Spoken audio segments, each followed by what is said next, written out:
Il y a quelques jours, un ami à moi est passé à la maison et on a discuté un petit peu bourse. Et en parlant avec lui, je me suis rendu compte à quel point c'était pas toujours si simple que ça de comprendre l'investissement en bourse, surtout quand on débute. Du coup, je me suis dit que j'allais faire une petite vidéo pour lui, mais également pour tous ceux qui veulent commencer à investir en bourse, mais qui ne savent pas par quoi et par où commencer. Comme c'est un peu la tendance actuelle, la hype du moment, je vais demander à ChatGPT de m'aider et de me donner les grandes étapes pour commencer à investir en bourse. Ça me donnera un petit plan pour ma vidéo. Et comme le temps est ce qu'il y a de plus précieux, je vais essayer d'être rapide et concis et essayer de faire ça en 5 minutes top chrono. Jack Bauer n'a qu'à bien se tenir. Donc avant de mettre le chrono, on va demander à ChatGPT en gros de nous faire le plan de la vidéo.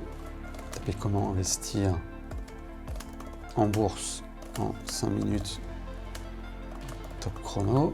Ok.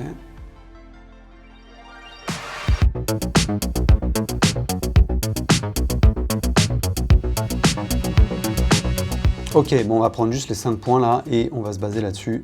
Ok, ChatGPT, merci à toi. Donc on tente ça en 5 minutes, on met le compteur, c'est parti.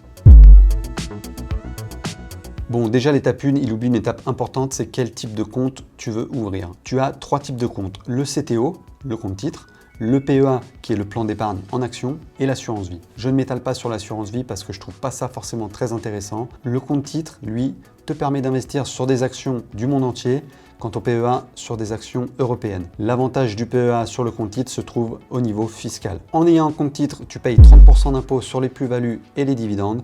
Avec le PEA, tu ne paieras que les prélèvements sociaux, à savoir 17,2% si tu ne fais aucun retrait lors des 5 premières années après l'ouverture du PEA. Si tu fais un retrait lors de ces 5 premières années, eh bien, tu seras taxé comme pour le CTO à hauteur de 30% de ce que tu gagnes. J'ai personnellement un compte titre car j'investis 95% sur des actions nord-américaines qui, selon moi, sont plus intéressantes et ça reste un choix personnel, hein, je ne dis pas du tout que c'est ce qu'il faut faire. Maintenant, pour revenir à l'étape 1 selon ChatGPT, il y a pléthore de courtiers en ligne. Je te parlais avant des types de comptes comme le PEA ou le compte titre parce que tous les courtiers en ligne ne font pas ces deux enveloppes en même temps. En ce qui concerne le compte titre, quasiment tous les courtiers le proposent parce que c'est le compte le plus classique pour investir en bourse. Je ne vais pas m'étaler sur la question de quel est le meilleur courtier, ça dépend de plein de paramètres. Moi personnellement, je suis chez Trade Republic, car on peut investir sans payer de commission, on peut investir en fraction d'action. Ils viennent d'ouvrir aux crypto-monnaies il y a à peine 2 mois. Maintenant, ils rémunèrent le compte de liquidité, le rémunèrent à hauteur de 2%,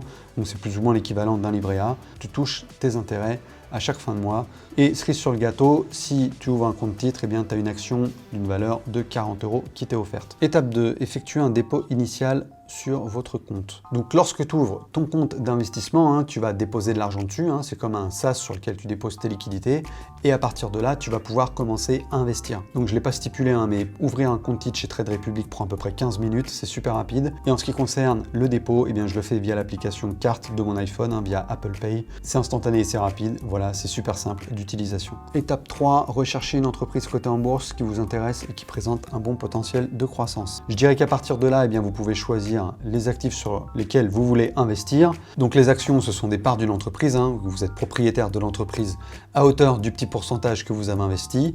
Les ETF, ce sont des indices ou des groupes d'actions créés et gérés principalement par des fonds d'investissement comme BlackRock ou Vanguard aux États-Unis ou par exemple comme la société Amundi en France qui est une filiale du Crédit Agricole. Ces groupes d'actions fonctionnent par thématique.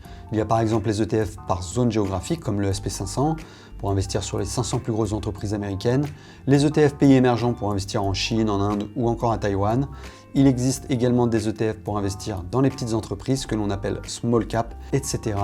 Vous pouvez aller voir le détail de tous les ETF possibles et inimaginables sur le site Just ETF. Les obligations, ce sont des parts de dette d'un État. C'est un actif que l'on considère moins risqué que les actions. C'est pourquoi on le propose surtout aux personnes un petit peu plus âgées. Voilà, après, à vous de voir ce que vous voulez faire. Étape 4, effectuer un achat d'actions de cette entreprise en utilisant votre compte de courtage en ligne. Ok, pourquoi pas ChatGPT. Les nouvelles applications sont assez simples d'utilisation, donc l'achat se fait en quelques clics. Moi, par exemple, sur Trade Republic, j'utilise les plans d'investissement programmés. Voilà, je peux vous montrer comment on fait ça. Donc, par exemple, là, je vais acheter pour 100 € d'Apple. Donc, on peut choisir d'investir soit une fois par semaine, soit une fois par mois, soit 2 fois par mois, ou tous les 3 mois. Moi, je choisis d'investir 2 fois par mois. Je vais mettre 100 € sur Apple. Voilà, c'est très rapide, ça se fait instantanément et vous pouvez évidemment investir à n'importe quel moment, hein. Le coût de l'ordre est à 1 € sur Trade Republic. Étape 5, surveillez régulièrement l'évolution de la valeur de vos actions et vendez-les si vous pensez qu'elles ne sont plus rentables. Alors là, c'est clairement un conseil que je ne donnerai pas, hein, car ça dépend clairement de si on fait du trading ou de l'investissement. Le trading, c'est spéculer à court terme, hein, c'est faire des achats, on vend, on passe des ordres automatiques de vente si l'actif tombe à une certaine valeur, etc. L'investissement, c'est plutôt du long terme. C'est ce que je préconise personnellement pour la simple et bonne raison que sur le long terme, on a peu de chances de perdre, hein. Si on investit sur plus de 20 ans, on n'a quasiment aucune chance de perdre, contrairement à si on fait du trading sur quelques semaines ou quelques mois. Je vous laisse aller voir ma vidéo sur les 5 règles pour bien investir en bourse pour plus de détails. J'ajouterai également que tu dois être prêt à évaluer les risques de tes investissements et même à perdre l'argent investi. C'est pourquoi je recommande toujours ces 2 règles d'or. 1. N'utilise pas d'effet de levier pour la bourse, n'emprunte en gros aucun argent. Et 2. Épargne une bonne somme te permettant de vivre au moins 6 mois en cas de coup dur. Et seulement après, tu pourras investir le surplus. Voilà, normalement, tu as toutes les billes pour commencer à investir en bourse. Et si tu veux un petit peu plus de détails, dis-le moi en commentaire, je me ferai un plaisir d'y répondre. Et si tu veux commencer à investir, eh bien, je te conseille évidemment Trade Republic, qui t'offre une action d'une valeur de 40 € pour l'ouverture de ton compte. Le lien est en description. Si la vidéo t'a plu, un petit pouce vers le haut. Je te dis à plus dans une prochaine vidéo. Et merci ChatGPT.